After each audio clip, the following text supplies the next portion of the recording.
Hello दोस्तों, बिहार सरकार के शिक्षा विभाग की ओर से एक पत्र जारी कर दिया गया है जिसमें कहा गया है जल्द ही सभी विद्यालयों में विद्यालय लिपि की बहाली की जाएगी। जैसे यहाँ आप लोग देख सकते हैं 2/7/2025 को ये पत्र जारी हुआ है। इसमें कहा गया है भारत के संविधान के अनुच्छेद 309 के परंतु के अधीन प्रदत्त शक्तियों के प्रयोग करते हुए बिहार के राज्यपाल के माध्यमिक उच्च माध्यमिक विद्यालयों में विद्यालय लिपि के पदों पर नियुक्ति एवं उनके सेवा शर्त को विनिश्चित करते हुए बिहार राज्य विद्यालय लिपिक संवर्ग का गठन करते हुए निम्नांकित नियमावली बनाते हैं।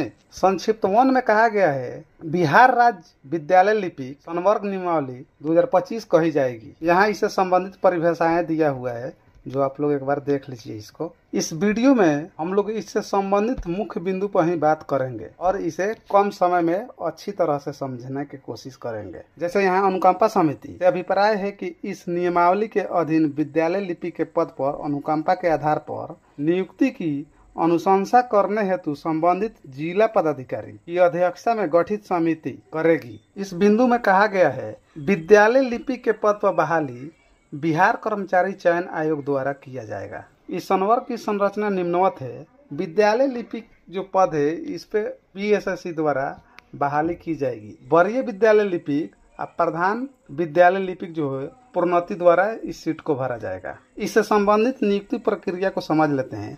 इस संवर्ग में मूल कोटि के पद यानी विद्यालय लिपिक पर सीधी भर्ती द्वारा नियुक्ति प्रक्रिया को समझते हैं। इस संवर्ग में मूल कोटि के पद पर सीधी भर्ती द्वारा नियुक्त आयोग द्वारा इस प्रयोजनार्थ समय समय पर आयोजित प्रतियोगिता परीक्षा के परीक्षा फल के आधार पर की जा सकेगी। मूल कोटि का 15% पद विद्यालय परिचारी के प्रोन्नति से भरा जाएगा। मूल पद की सीधी भर्ती के लिए उपलब्ध रिक्तियां के विरुद्ध अनुकंपा के आधार पर नियुक्त की जा सकेगी। सीधी भर्ती हेतु अर्हताएं निम्नवत होगी। यहाँ कहा गया है कि भारत का नागरिक हो एवं बिहार राज्य का मूल निवासी हो, किसी मान्यता प्राप्त बोर्ड काउंसिलिंग से न्यूनतम 45% अंकों के साथ इंटरमीडिएट या उच्च माध्यमिक अथवा बिहार राज्य मदरसा शिक्षा बोर्ड से मौलवी अथवा कामेश्वर सिंह दरभंगा संस्कृत विश्वविद्यालय से उप शास्त्री उत्तीर्ण होना आवश्यक होगा।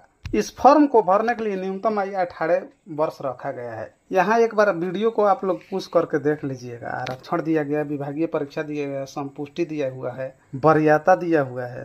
प्रोन्नति में कहा गया है कि सेवा में संपुष्टि कर्मियों की संवर्ग के उच्चतर पदों पर प्रयोजन वरीयता सह योग्यता के अनुसार जिला स्तर पर प्रोन्नति हेतु गठित समिति की अनुशंसा पर नियुक्ति प्राधिकार द्वारा दी जा सकेगी। प्रोन्नति पर विचारार्थ न्यूनतम कालावधि एवं अन्य शर्त वही होगी जो राज्य सरकार द्वारा समय समय पर निर्धारित की जाएगी। जिला स्तरीय प्रोन्नति समिति का संरचना निम्नवत है। जिला पदाधिकारी अध्यक्ष होंगे। उप विकास आयुक्त अपर जिला दंडाधिकारी जो स्थान के वरीय पदाधिकारी हो सदस्य होंगे। जिला शिक्षा पदाधिकारी भी सदस्य होंगे। जिला कार्यक्रम पदाधिकारी स्थापना सदस्य सचिव होंगे। जिला पदाधिकारी द्वारा अनुसूचित जाति जनजाति श्रेणी के मनोनीत एक पदाधिकारी भी इसका सदस्य होंगे। जिला पदाधिकारी द्वारा मनोनीत एक महिला वरीय उप समाहर्ता नहीं होने की स्थिति में कोई अन्य महिला पदाधिकारी सदस्य होंगे। जिला पदाधिकारी द्वारा मनोनीत एक अल्पसंख्यक पदाधिकारी भी इसका सदस्य होंगे।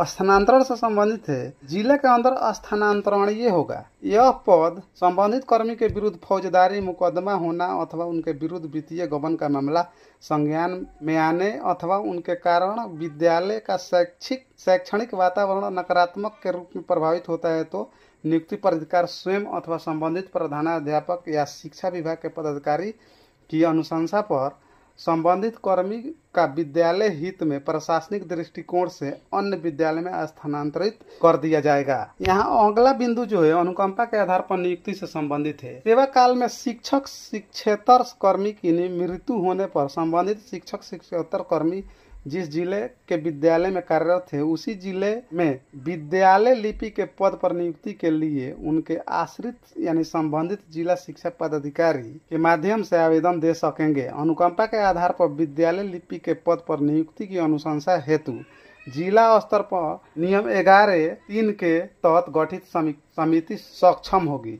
इस वीडियो में हम लोग इस पत्र के मुख्य बिंदु पे ही चर्चा की है, ज्यादा समझा जा सके। थैंक यू, धन्यवाद। Like and subscribe this channel. Thank you.